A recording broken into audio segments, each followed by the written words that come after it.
Hello everyone, welcome to club स्नातक और introductory macroeconomics का चैप्टर नंबर 8 स्टार्ट कर रहे हैं, क्रेडिट क्रिएशन। और बीए प्रोग्राम और बीए ऑनर्स के लिए मोस्ट इंपॉर्टेंट सब्जेक्ट है, सेकंड सेमेस्टर है हमारा। और न्यू एजुकेशन पॉलिसीज़ के ऊपर आपका सिलेबस पूरा आधारित है। तो बहुत सी चीज़ें आपको नई सीखने को आज मिलेंगी। क्रेडिट क्रिएशन क्या होता है और किस तरीके से क्रेडिट क्रिएशन किया जाता है। तो स्टार्ट करते हैं इंट्रोडक्शन के साथ। सो क्रेडिट क्रिएशन क्या होता है? तो credit creation with the help of banking system होता है। इसमें बैंक इन्वॉल्व होती हैं। विदाउट बैंक एक तरीके से क्रेडिट क्रिएशन पॉसिबल नहीं होता है। ठीक है। हम एक तरीके से बैंकिंग स्ट्रक्चर को समझेंगे और with the help of an banking किस तरीके से क्रेडिट को बढ़ाया जाता है, और जैसे जैसे क्रेडिट बढ़ता चला जाता है फिर किस तरीके से इकोनॉमिक पॉलिसीज और आपकी बनती चली जाती हैं, उनके ऊपर यहाँ पर हम ध्यान देने वाले हैं। तो पहले मैं आपको एक तरीके से बताना चाहूँगा पहले मैं आपको यहाँ पे बताना चाहूँगा कि income is equals to consumption plus saving. अगर हम करते हैं, मान लीजिए आपकी कुछ इनकम है और आप कंजम्पशन और सेविंग करते हैं, तो देखने को मिलता है जो आपकी सेविंग होती है उसको आप बैंक में जमा करते हो, और जो आपने सेविंग बैंक में जमा करी है उसी सेविंग का इस्तेमाल करके बैंक क्या करती है, दूसरे लोगों को लोन दे देती है। ठीक है। जैसे ए और बी को लोन मिल जाएगा, और आपको पता है ये ए और बी क्या करेंगे, इंटरेस्ट को पे करेंगे, और ये इंटरेस्ट जो पे आएगा वो कहाँ पर आ जाएगा, बैंक के पास आ जाएगा। फॉर एग्जाम्पल, अगर आपको अपने पैसे की जरूरत पड़ती है तो आप अपना पैसा भी बैंक से निकाल सकते हैं। बैंक कितनी रिलायबल होती है। बट हमें क्या पता लगता है कि बैंक पैसे को घुमाती है और पैसे को घुमाकर पैसा कमाती है। इसी चीज़ को आप क्रेडिट क्रिएशन कह सकते हो। ठीक है, इतना आपको ध्यान देना है। दूसरा आप कह सकते हो, credit creation refers to the process by which bank and financial institution generate new money. यानी क्या होता है, with the help of an credit creation, यानी कि ज़्यादा पैसे से पैसा किस तरीके से कमाया जा सकता है, इसको आप क्रेडिट क्रिएशन कहते हो। और आपको पता है कि पैसे से पैसा कमाने के लिए बैंक बहुत ज़्यादा माहिर होती है, इसी वजह से क्रेडिट क्रिएशन को हम बैंकिंग की सहायता से समझते हैं। So new money in the economy through the insurance loan and credit आपको देखने को मिलेगा with the help of loans and credit. यानी कि क्या होता है, लोगों को लोन दिया जाता है, ज़्यादा से ज़्यादा एक तरीके से जो बोरोवर्स होते हैं जिनको उधार लेना होता है उनको पैसा दिया जाता है। और आपको पता है जैसे जैसे बोरोवर्स जो होते हैं उनको पैसा मिलता चला जाता है, नए नए बिजनेसेस खुलते चले जाते हैं, और एक तरीके से जो डिमांड एंड सप्लाई की जो पूरी चेन होती है वो काफ़ी अच्छे से काम यहाँ पर कर रही होती है, इतना हमें पता है। तो when a bank extends credit to a borrower, यहाँ पे आपको ध्यान देना है, काफ़ी इंपॉर्टेंट है। जैसे जैसे एक तरीके से क्या होता है, क्रेडिट बढ़ता चला जाएगा, यानी कि बोरोवर जो होते हैं जिनको पैसा चाहिए, बोरोवर जो होते हैं उनको पैसा अगर मिलता रहेगा तो इससे क्या होता है, it essentially create a new deposit, और इससे आपको नए नए डिपॉजिट आपको देखने को मिलेंगे। कहने का मतलब क्या है, अगर आपने पैसा जमा करा है बैंक में तो एक तरीके दूसरे दूसरे लोगों को लोन मिलता रहेगा, और आपको तुरंत लोन मिलता रहेगा, तो एक तरीके से आपका बिजनेस चलता चलता रहेगा, और जैसे जैसे आपका बिजनेस स्ट्रांगली चलेगा तो एक तरीके से बैंकिंग सिस्टम भी उससे स्ट्रांग होता है।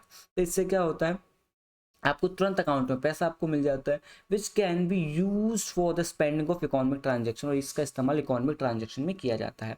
इससे ओवरऑल जो आपकी इकोनॉमी होती है वो भी स्ट्रांग होती है, और पूरा का पूरा जो साइकिल ऑफ मनी है वो अच्छे से चलता रहता है।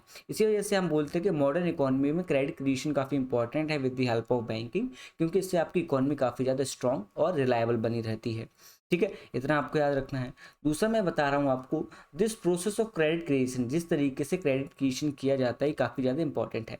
Is made possible for the fractional reserve system, इसको फ्रैक्शनल रिजर्व सिस्टम कहा जाता है, क्योंकि इसमें क्या होता है, पूरा का पूरा पैसा आपका घूमता रहता है।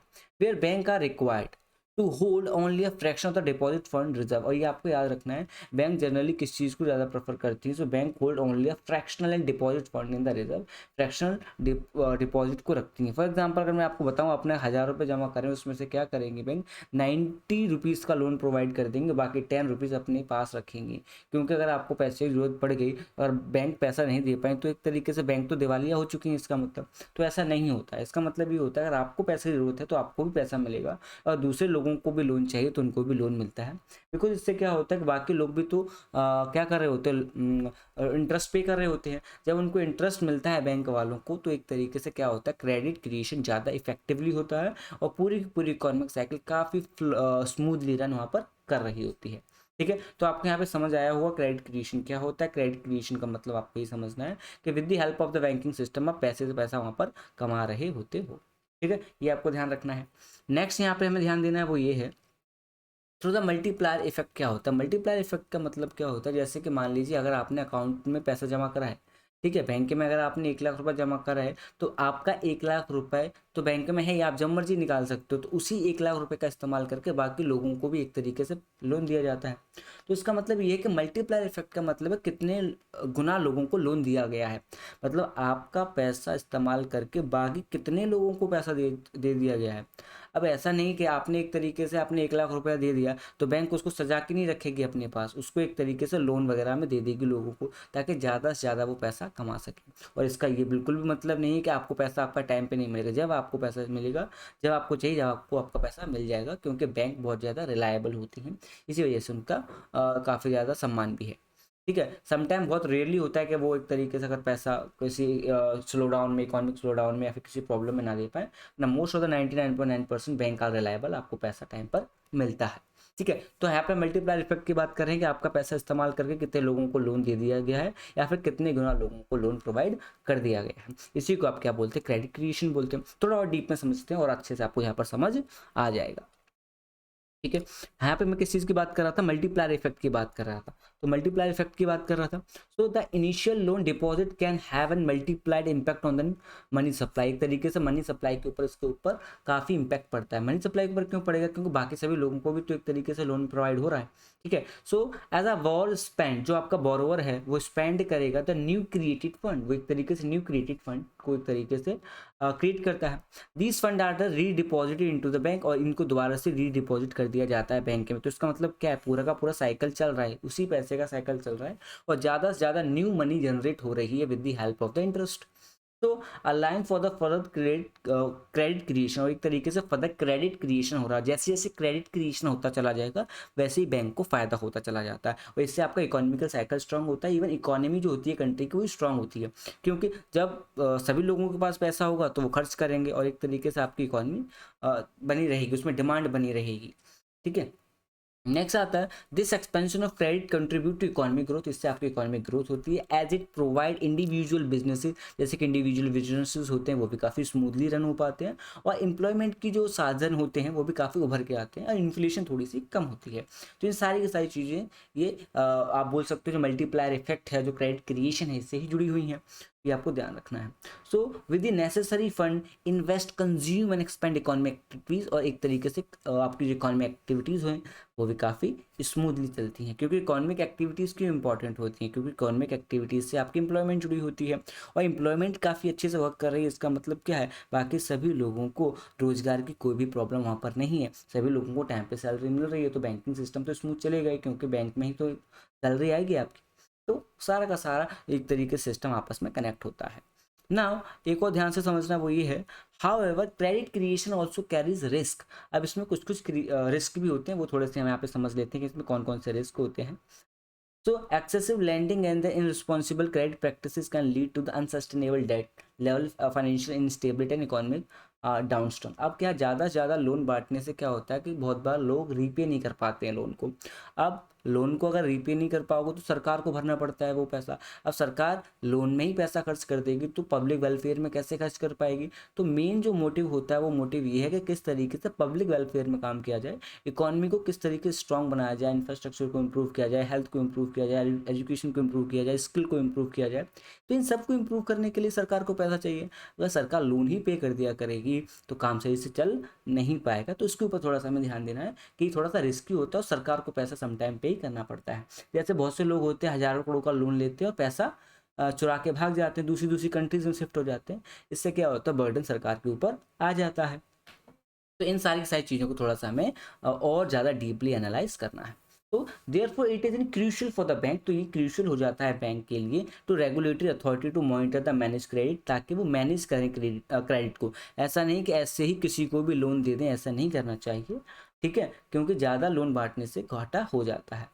To maintain a balance between the facilitating economic activities, इनको थोड़ा सा मेंटेन करके रखना चाहिए ताकि क्या ना हो, इकोनॉमिक एक्टिविटीज़ में प्रॉब्लम ना आए। सो economic activity and ensuring finance stability, और फाइनेंशियल स्टेबिलिटी को कंट्रोल करने के लिए आपको क्या करना पड़ेगा, आपको क्रेडिट तो क्रिएट करना ही पड़ेगा, आपको लोन तो प्रोवाइड करना ही पड़ेगा, बट काफ़ी ज़्यादा जिम्मेदारी के साथ ही आपको काम करना पड़ेगा, ताकि जो इकोनॉमिकल स्टेबिलिटी है वो इम्प्रूव रहे, और पूरे का पूरा economic cycle with the help of the banking system जो होता है बैंकिंग सिस्टम के थ्रू, वो काफ़ी स्ट्रांगली और इफेक्टिवली काम यहाँ पर करता रहे। ठीक है, नेक्स्ट पे चलते हैं। नेक्स्ट आता है एग्जाम्पल ऑफ क्रेडिट क्रिएशन, क्या क्या हो सकते हैं उनको थोड़ा आपको ध्यान देना है। तो आपको पता है कि हम समझ रहे हैं क्रेडिट क्रिएशन किस तरीके से with the help of the money we can create a money, money को क्रिएट करेंगे और ज़्यादा से ज़्यादा इकोनॉमिक ग्रोथ को किस तरीके से इंप्रूव करेंगे with the help of the banking system, उसी चीज़ को समझ रहे हैं यहाँ पर। तो अब कुछ कुछ एग्जाम्पल्स हैं, आई होप आपको समझ आएंगे। अब यहाँ पे क्या है, suppose there is an commercial bank in India, यहाँ पे मान लेते हैं कमर्शियल बैंक है इंडिया में, उसका एक तरीके से रिजर्व रेशियो है 10%, जो रिजर्व रेशियो उसका कितना है 10%। A customer approaches the bank to seeking a loan, और एक तरीके से किसी ने 1 लाख रुपए का लोन मांगा है बिजनेस करने के लिए। The bank evaluates the credit worthiness of the customer and decide to approve the loan, और एक तरीके से बैंक बोलती है हम आपको लोन दे देंगे। ठीक है, बैंक ने एक तरीके से हाँ भर दिया है कि हम आपको लोन प्रोवाइड करेंगे। तो यहाँ पे हमें क्या देखने को मिलेगा, अप्रूवल जो हुआ है लोन का, the bank create a loan of 1 lakh and deposit the amount into the customer account. और क्या करती है बैंक, कभी भी आपको कैश में नहीं देती है, हमेशा क्या करती है, एक अकाउंट खुलता है आपके नाम पर, उसी में आपको पैसा मिलता है। तो with the help of an cheque, with the help of an credit card आप उससे निकालते हैं। तो at this point of time the money supply in the economy has increase, इससे क्या होता है मनी सप्लाई काफ़ी ज़्यादा इंक्रीज हो जाती है। सप्लाई ऑफ मनी का मतलब क्या है, एक तरीके से जो मनी का फ्लो है वो पूरी सोसाइटी में जो लोन लेना चाहते हैं उनको एक तरीके से सप्लाई ऑफ मनी काफ़ी अच्छे से हो जाता है। अब मान लो अब किसी को बिजनेस करना है या फिर कोई शॉप खोलनी है या फिर कुछ अलग अलग काम करना है, तो with the help of an loan आप कर सकते हो। तो इससे क्या होगा, इकोनॉमिकल साइकिल तो रन आपका करेगा ही, क्योंकि आप टाइम पे लोन को प्रोवाइड कर रहे हो। बट समटाइम मैंने आपको बताया था कि लोग रीपे नहीं कर पाते हैं, तो क्रेडिट क्रिएशन में भी प्रॉब्लम वहाँ पर आ जाती है और बैंकिंग सिस्टम कभी कभी कोलैप्स भी हो जाते हैं। वो रेयर केसेस में होते हैं, most of the time banking काफ़ी सेफली प्ले करती हैं, बट समटाइम ऐसा होता है कि दिक्कत हो जाती है। अब नेक्स्ट आता है हमारे पास एग्जाम्पल ऑफ क्रेडिट क्रिएशन का, थोड़ा एक और एग्जाम्पल देखते हैं, इससे आपको और ज़्यादा क्लैरिटी यहाँ पर मिल जाएगी। यहाँ पर मैं बात कर रहा हूँ, now let and assume that customer uses the money to purchase in goods and services from the various vendors, अलग अलग वेंडर्स से आपने कुछ ना कुछ सर्विसेज ली हैं या फिर कुछ ना कुछ सामान खरीदा है। ठीक है, so then vendor who receive the payment, मान लीजिए जिस वेंडर ने पेमेंट को रिसीव किया, deposit the fund into the bank account. ठीक है, अब उसने एक तरीके से बैंक अकाउंट में उसको जमा कर दिया। मान लीजिए मैंने एक व्यक्ति है राहुल, उसको 1000 रुपये दिए। ठीक है, मैंने उससे कुछ सर्विस ली थी। ठीक है, मैंने उसको 1000 रुपये दे दिए। अब उसने भी एक तरीके से वो 1000 रुपये बैंक में जमा कर दिए। अब उसने वो 1000 रुपये बैंक में जमा कर दिए। ठीक है, अब उस जो 1000 रुपये उसने जमा करें, अब बैंक क्या करेगी, उस पर भी एक तरीके से क्या करेगी, बाकी लोगों को पैसा बांटती रहेगी। तो इससे क्या होता है कि आपको एक चेन दिखाई देती है, अगर आपने किसी सर्विस ली और आपने उसको 1000 रुपये दी तो वो बैंक में जमा कर देगा। अब अगर उसको 1000 रुपये जरूरत पड़ती है तो वो अपने 1000 रुपये निकाल के किसी और को दे सकता है, तो वो अपने 1000 रुपये किसी और को दे देगा, वो बैंक में डाल देगा। तो इससे क्या होता है, पूरी की पूरी जो बैंकिंग सिस्टम है वो आपस में कनेक्ट होता है, पर हमें इन चेन के बारे में दिखाई नहीं, क्योंकि ये अनविजिबल होती हैं, ये एक तरीके से दिखने वाली नहीं होती। ठीक है, विजिबल नहीं होती हैं, तो ये आपको ध्यान रखना है। तो इसी तरीके से बैंकिंग सिस्टम आपका काम करता है। तो who receive the payment deposit in the fund into the bank account, this deposit became a new reserve for the bank, और ये एक तरीके से नया रिजर्व हो गया, इसमें मैं जुड़ा नहीं हूँ, कोई और जुड़ा हो गया इसमें। ठीक है, तो इसी वजह से क्या, अब 10% उससे भी काटा जाएगा। ठीक है, अब उसको कितना मिलेगा, 90, अब उसको 90 मिलेगा, इसी तरीके से उसको 90,000 मिलेगा। ठीक है, इसी तरीके से क्या होता है, बैंक रुपया काटती रहती है। जैसे कि एक और बार एग्जाम्पल से समझाता हूँ, मान लीजिए मैंने 1000 रुपये का लोन लिया। ठीक है, अब मैं 1000 रुपये का लोन ले रहा हूँ, तो 1000 रुपये का अगर मैं लोन लूंगा तो मुझे इंटरेस्ट तो पे करना पड़ेगा। इंटरेस्ट पे करूंगा तो बैंक एक तरीके से क्या करेगी, उसको मुनाफा होगा, उसको प्रॉफिट होगा। जब बैंक को प्रॉफिट होगा तो एक तरीके से क्या हो रहा है, क्रेडिट क्रिएशन हो रहा है। अब दूसरे व्यक्ति ने भी एक तरीके से लोन अप्लाई किया तो उससे भी इंटरेस्ट लेगी, तो उससे फिर ज़्यादा एक तरीके से क्रेडिट क्रिएशन होगा। तो इस तरीके से आपका पूरा का पूरा सिस्टम यहाँ पर रन करता रहता है। ठीक है, ये आपको याद रखना है। नेक्स्ट में चलते हैं एग्जाम्पल ऑफ क्रेडिट क्रिएशन में एक और। अब क्या है, अब दूसरे व्यक्ति ने 90,000 का लिया तो उससे भी 10% काटेगी। अब ये जो रिजर्व रेशियो का मतलब क्या होता है, आपको कुछ अपने पास रखना पड़ता है। देखो यहाँ पे CRR की बात करें, आप थोड़ा और डीप में मैं समझाता हूँ एग्जांपल में, कहाँ गया मेरा पेन, हाँ ये रहा।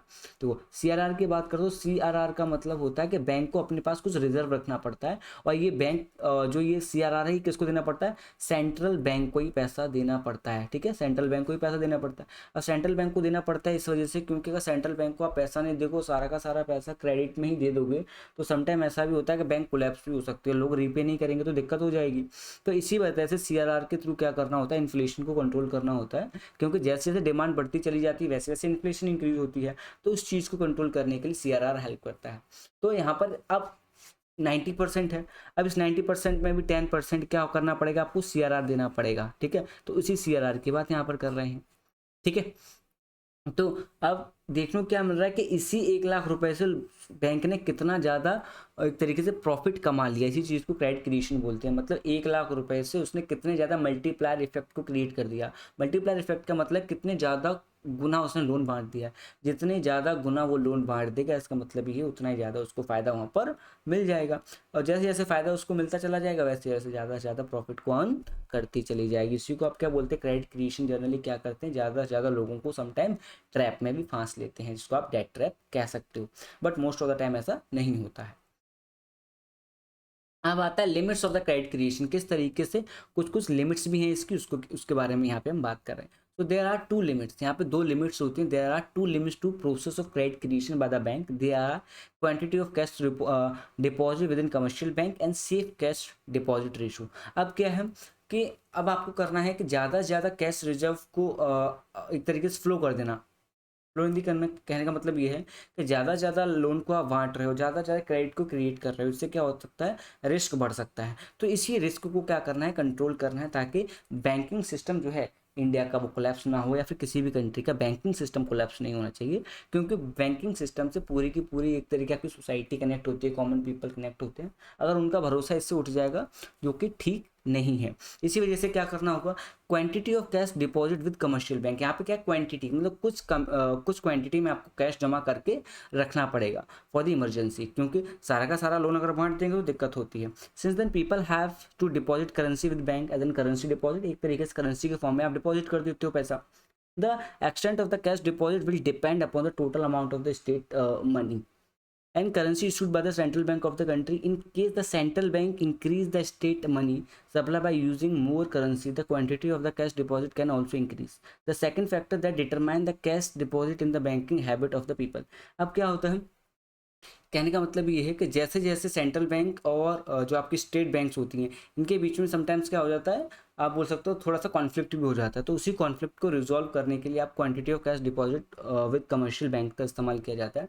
क्योंकि अगर इनके बीच में कॉन्फ्लिक्ट होगा तो नुकसान किसका होगा, मेनली जो नुकसान होगा वो कॉमन पीपल का ही होगा। इसी वजह से इनके बीच में अगर कॉन्फ्लिक्ट होता है तो समटाइम्स चल सकता है, बट किसी भी कॉमन पीपल को नुकसान नहीं होना चाहिए। ये आपको थोड़ा सा ध्यान रखना है, क्योंकि यहाँ पे आपके गरीब से गरीब आदमी का भी खाता होता है, उसकी पूरी जीवन की जमा पूंजी इसमें जमा होती है, तो हम उनके साथ रिस्क नहीं ले सकते, ठीक है। अब आता है सेफ कैश रिजर्व रेशियो। तो सेफ कैश रिजर्व रेशियो का मतलब क्या होता है कि देखो, सेफ का मतलब होता है कि एक ऐसा रिजर्व रेशियो जिसको आप ज़्यादा रिस्क फैक्टर में नहीं डाल सकते, उसको आप क्या बोल सकते हो, सेफ कैश रिजर्व रेशियो बोल सकते हो। अब क्या आता है, another factor that limit credit, यानी कि जो लिमिट करता है क्रेडिट क्रिएशन को, क्योंकि ज़्यादा से ज़्यादा क्रेडिट क्रिएशन ठीक नहीं है, is that safe cash reserve ratio is important for the common people of the country. This depend upon the extent to which people are accustomed to the use of a credit instrument in discharge of the business's obligations. In other words, the extent of confidence of the public in the banking system determine the safe cash reserve ratio and the later. अब देखो cash reserve ratio, अब cash reserve ratio important है because credit creation को control करता है। Even आप ये भी बोल सकते हो common people of the country के लिए काफ़ी इंपॉर्टेंट है। और दूसरी बात ये भी है कि जो आपकी मनी है उसके फ्लो को कंट्रोल करता है, इन्फ्लेशन को कंट्रोल करने में भी हेल्प करता है। इसी वजह से इसका इस्तेमाल आजकल बहुत ज़्यादा हो रहा है। So, for instance, if the cash reserve ratio is 20%, it would possible to expand total credit to the tune of 5 lakh, ठीक है। तो अब 5 लाख है, उसमें डिपॉजिट मतलब 1 लाख तो एक तरीके से आपको डिपॉजिट करना पड़ेगा। जैसे कि 5 लाख रुपए है तो 1 लाख रुपए बैंक को अपने पास रखना पड़ेगा इमरजेंसी के लिए, क्योंकि हो सकता है किसी को जरूरत पड़ जाए। तो उसी तरीके से आपको कुछ ना कुछ पैसा अपने पास रखना पड़ता है।